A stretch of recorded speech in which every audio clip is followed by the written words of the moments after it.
ようこそ骨圧鉄道チャンネルへ。埼玉新都心駅は埼玉県にある JR の駅で、大宮駅から京浜東北線で1駅進んだ場所にある駅です。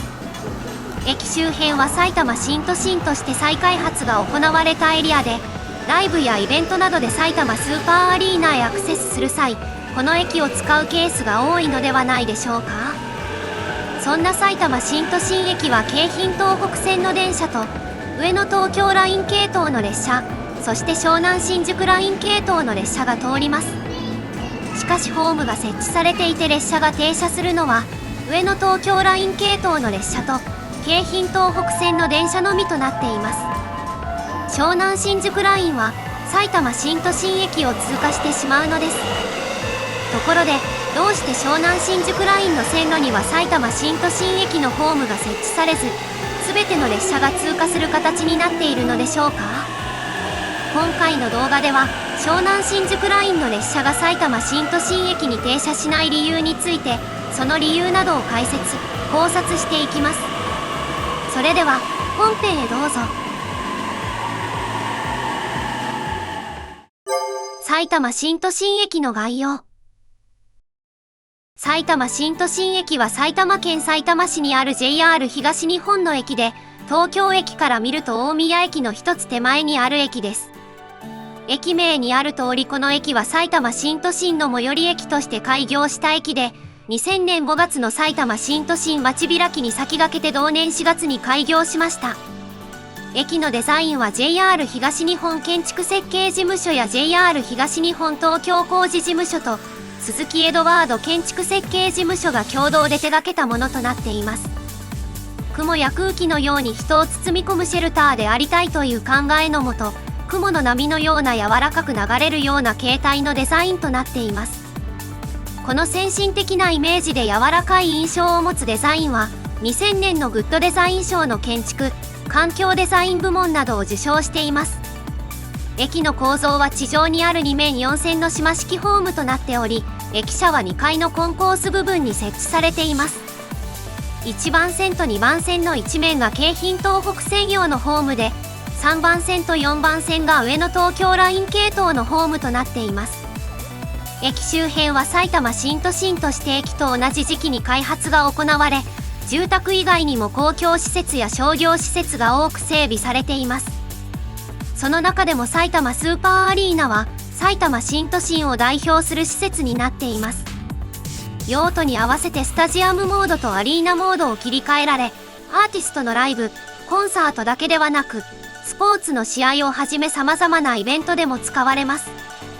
そのため、埼玉スーパーアリーナへ行く際に、埼玉新都心駅を利用したことがある人は多いでしょう。埼玉スーパーアリーナ以外にも様々な施設があり、駅の南西にある埼玉新都心合同庁舎には、様々な省庁の関東エリアを担当する出先機関が多く集まっています。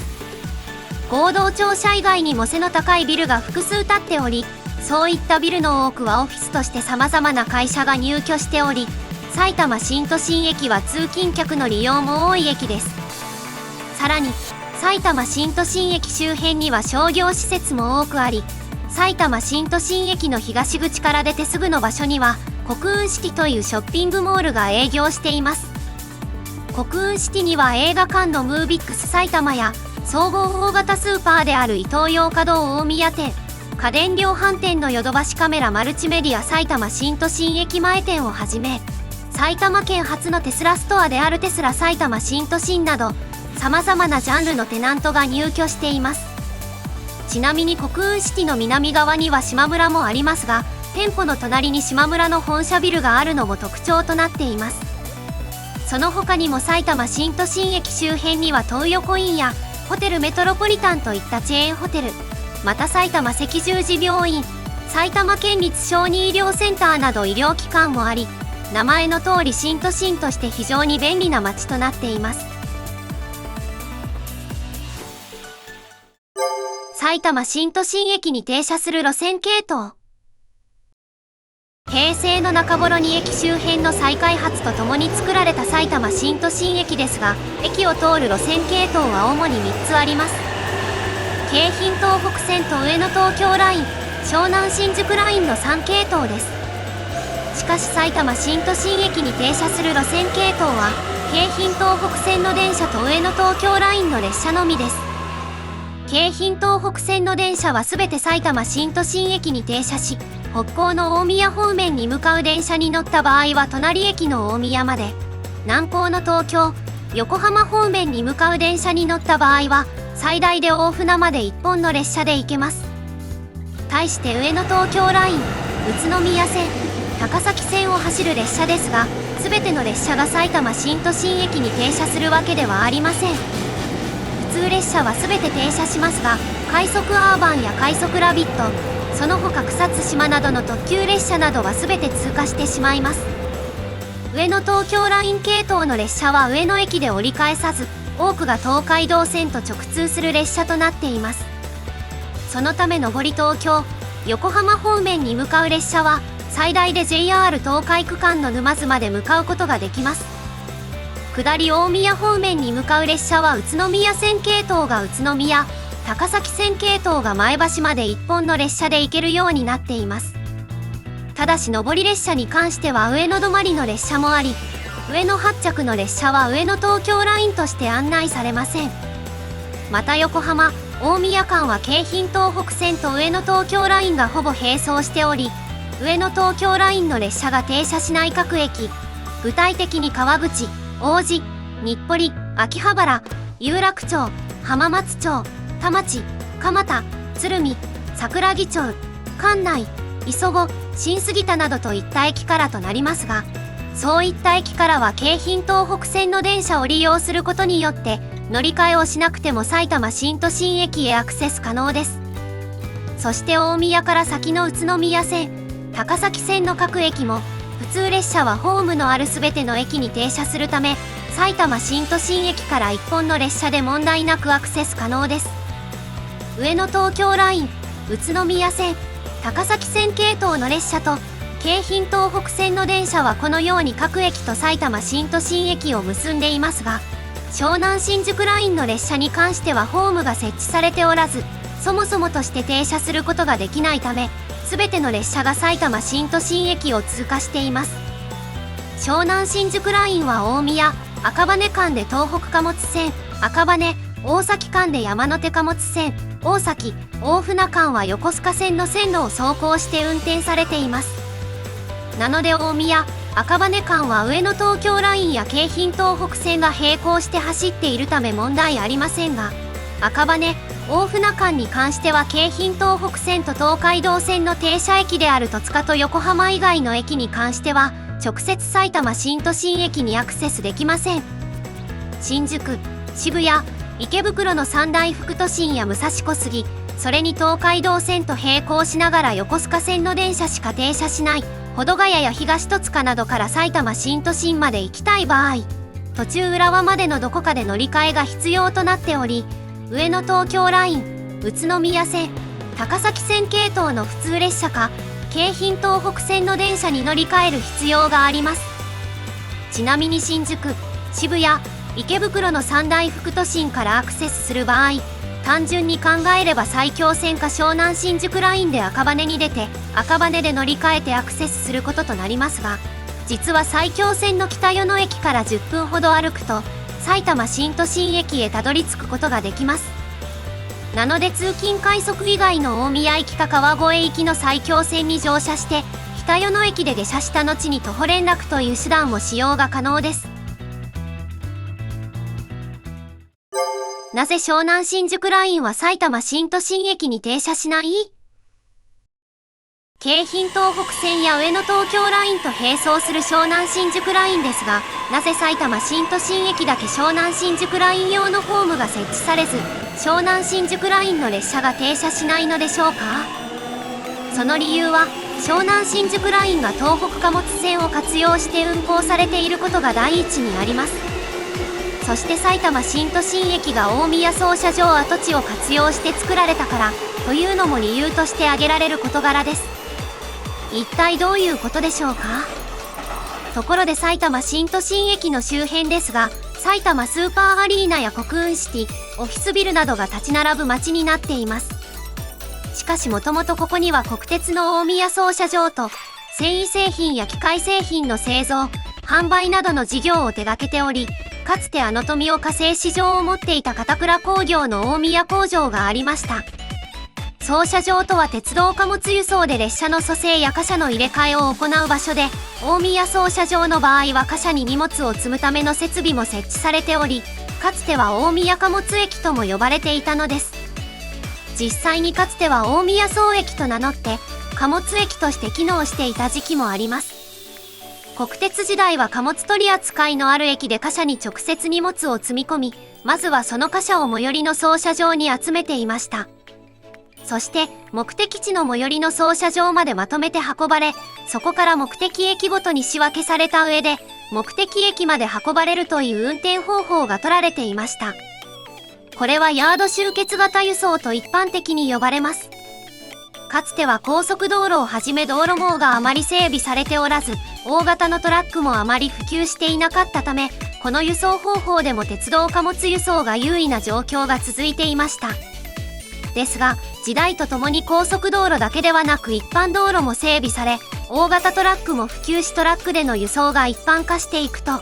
国鉄の労働争議の問題や鉄道の強みである定時性が悪いことも相まって、小回りの利かない鉄道貨物輸送の需要は減少し続ける一方だったのです。そういったこともあり昭和も終盤に近づくと、それまでの貨車に直接荷物を載せる方法ではなく、一旦コンテナに荷物を詰め込みトラックで貨物駅まで運んでから、そのコンテナを貨車に乗せて荷物を運んで目的地近くの貨物駅に運び、その貨物駅からまたトラックで最終目的地に運ぶという、いわゆるコンテナ輸送へと方針転換をしていきました。ヤックスと呼ばれる当時最新の高度なシステムを備え、次世代型操車場として誕生した武蔵野操車場の存在などもあり、ヤード集結型輸送も引き続き近代化こそ続けられていましたが、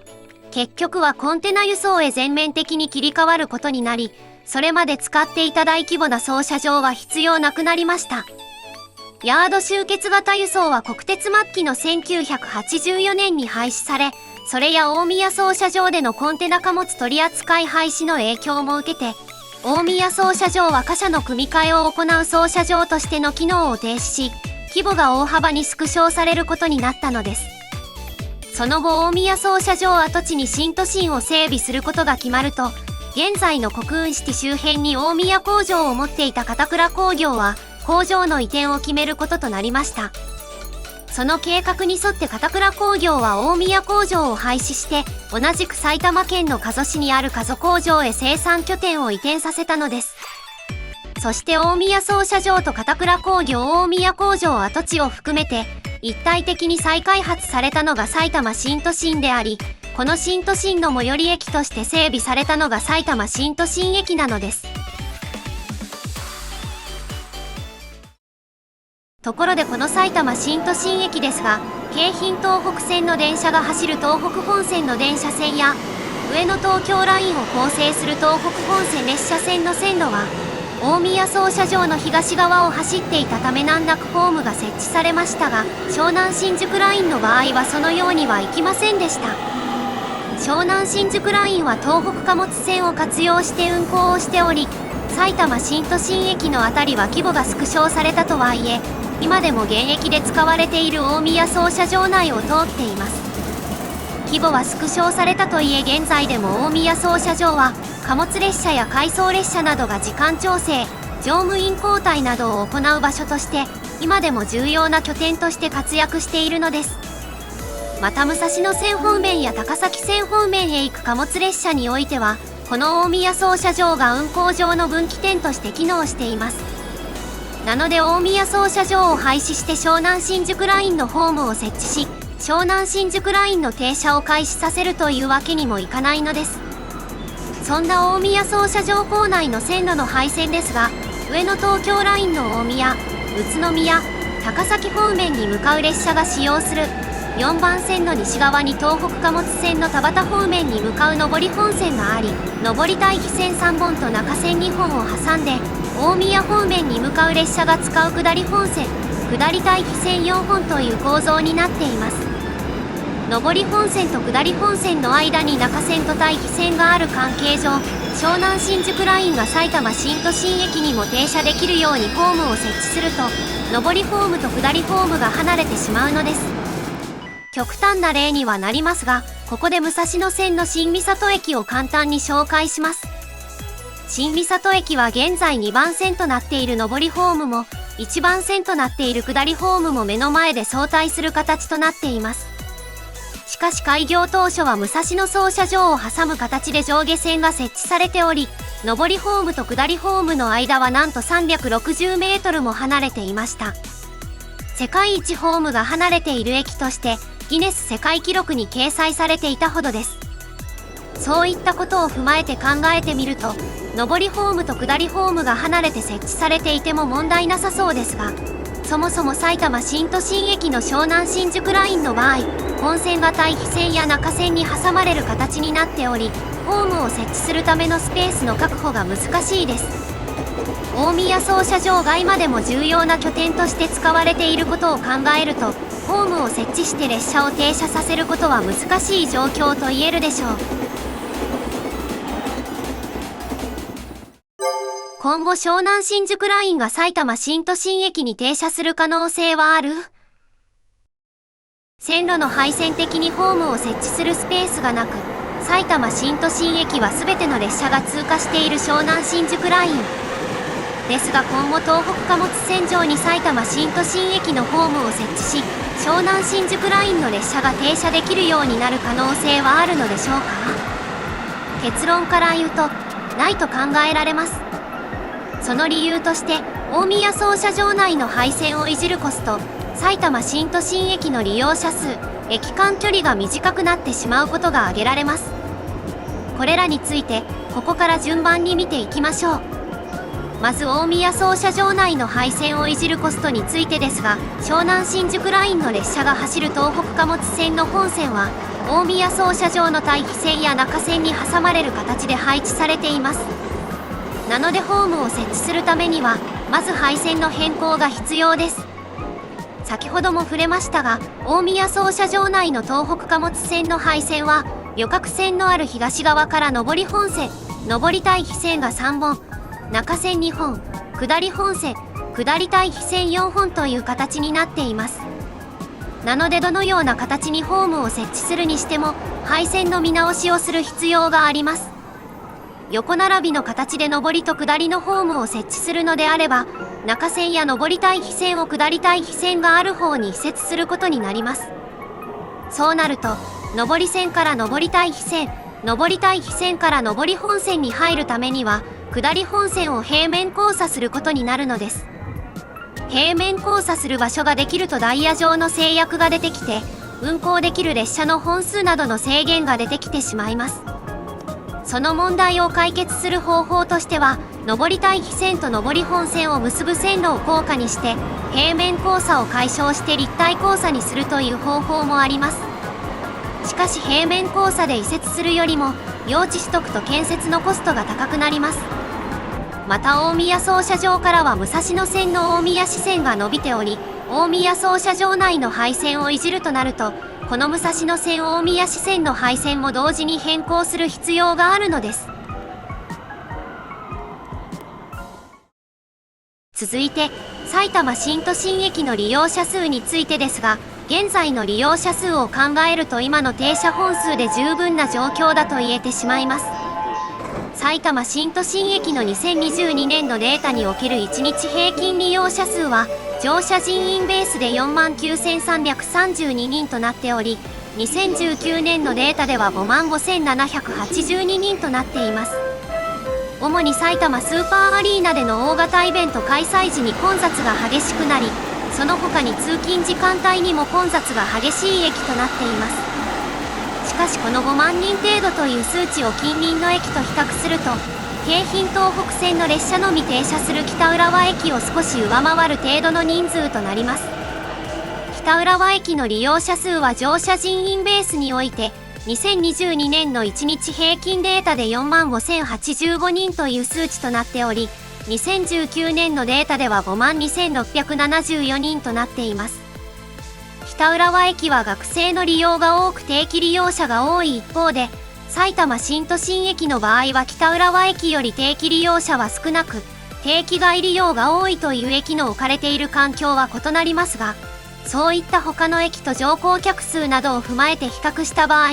京浜東北線だけではなく上野東京ラインも停車しているだけで、埼玉新都心駅は贅沢だと言える状況なのです。そして実は埼玉新都心駅の利用者数は伸び悩んでおり、これは想定よりも埼玉新都心の都市化が進んでいないことが影響していると考えられます。その背景にあるのが、長年続く浦和と大宮の対立です。大宮と浦和はどちらが埼玉で一番の町なのか、明治時代頃から争っています。旧大宮市と旧浦和市は全国的に進められてきた平成の大合併によって、間にある与野市や後に編入した岩槻市を巻き込み、2001年に合併して埼玉市になっているのですが、埼玉市として合併した後も市役所の移転をめぐって、現在でも大宮と浦和で争っている状況です。そういったこともあり、大宮と浦和に与野という3つの地域が入り組んでいる埼玉新都心の再開発は、思ったように進まなかったのが現実と言えます。ちなみに埼玉新都心は漢字の言い方はわかると思いますが、旧大宮市の中心部であるさいたま市大宮区の南側に位置します。現在は伸び悩んでいるとはいえ比較的順調に開発が進んだ、神奈川県横浜市のみなとみらい21地区や千葉県千葉市の幕張新都心など、東京近隣にある周辺の再開発都市と比較してみても、埼玉新都心はそこまで順調に再開発が進んでいると言えず、それが結果的に駅の利用者の伸び悩みにも直結したと考えられます。最後に駅間距離についてです。そもそも上野東京ラインは中距離移動を担う路線にもかかわらず、埼玉新都心駅を設置して列車を停車させていることで、大宮などの近隣駅との距離が短くなっています。まずあまり知られていませんが、京浜東北線と上野東京ラインとでは、路線の持つ役割が分けられているのです。駅間距離の短い京浜東北線は短距離移動を担っており、逆に駅間距離の長めな東海道線や宇都宮線、高崎線系統は中距離移動の利用者をターゲットにしています。もちろんそれらをつないで運転される上野東京ラインも同様です。そして湘南新宿ラインも上野東京ラインと同じように中距離移動の利用者をターゲットにしており、東京都心部とのアクセスの速達性を求められている路線です。ところで2013年3月のダイヤ改正以降、湘南新宿ラインは浦和駅にも停車するようになりました。さらに今後川口駅に上野東京ラインが停車することになっており、川口駅ではホームの増設工事が行われていくことになっています。そういった状況の中で湘南新宿ラインの列車を埼玉新都心駅に停車させるとなると停車駅が増え、路線として求められている速達性を損なってしまう恐れがあるのです。湘南新宿ラインが浦和駅にも停車することが決まると、反対意見が多く寄せられたことを踏まえた上で、新たに停車駅を増やすと反発の声も少なくないと容易に想像できます。埼玉新都心駅の利用者がそこまで多くなく、また列車を停車させられるようホームを設置するためには、莫大なコストをかけて大宮操車場の配線を変更する必要があります。さらに停車駅の駅間距離が短くなることで速達性が失われ、利用者から反発の声が上がる可能性が高いことも考えられます。そういった事情などを考慮していくと、今後湘南新宿ラインを埼玉新都心駅に停車できるようにすることは考えにくいと言えるのではないでしょうか。なお浦和駅に湘南新宿ラインが停車するようになった理由については、すでに別の動画にて紹介をしております。こちらの動画をご覧いただくとより深く知ることができると思いますので、よろしければこの動画をご覧なさった後にご視聴いただけますと嬉しいです。いかがだったでしょうか？今回の動画をご覧いただいたことによって、なぜ湘南新宿ラインの列車が埼玉新都心駅に停車しない理由について、そもそも埼玉新都心駅自体、操車場としての機能を停止して規模が縮小した大宮操車場の余剰地を再開発した埼玉新都心の最寄り駅として作られたこと。そして湘南新宿ラインは東北貨物線を活用して運転しており、埼玉新都心駅周辺の区間は大宮操車場の構内を走っており、これが停車しない最大の理由であると考えられること。大宮操車場内を走っているため、ホームを設置するためには大宮操車場の配線を莫大なコストをかけて変更する必要があること。また埼玉新都心駅の利用者はそれほど多くなく、京浜東北線と上野東京ラインの列車が停車すれば十分であると輸送実績からわかること。そもそもとして上野東京ラインもそうなのだが、湘南新宿ラインは中距離輸送がメインで東京都心部との速達性が重要であり、大宮駅のすぐ近くにある埼玉新都心駅にも停車するとなると速達性を損なう恐れがあること。2013年3月のダイヤ改正で湘南新宿ラインの列車を浦和駅にも停車することが決まると反対意見が寄せられ、新たに埼玉新都心駅にも停車するとなると同様に多くの反対意見が寄せられる可能性が高いことなどについて知ることができたのではないかと思います。この動画が参考になったと思った方はぜひ評価ボタン、コメントをお願いします。またコツアズ鉄道チャンネルでは鉄道など交通に関するさまざまな疑問や気になる事柄などを動画にして解説形式でまとめています。チャンネル登録をしていただくと最新の動画がいち早くご覧いただけますので、ぜひよろしくお願いします。それではご視聴ありがとうございました。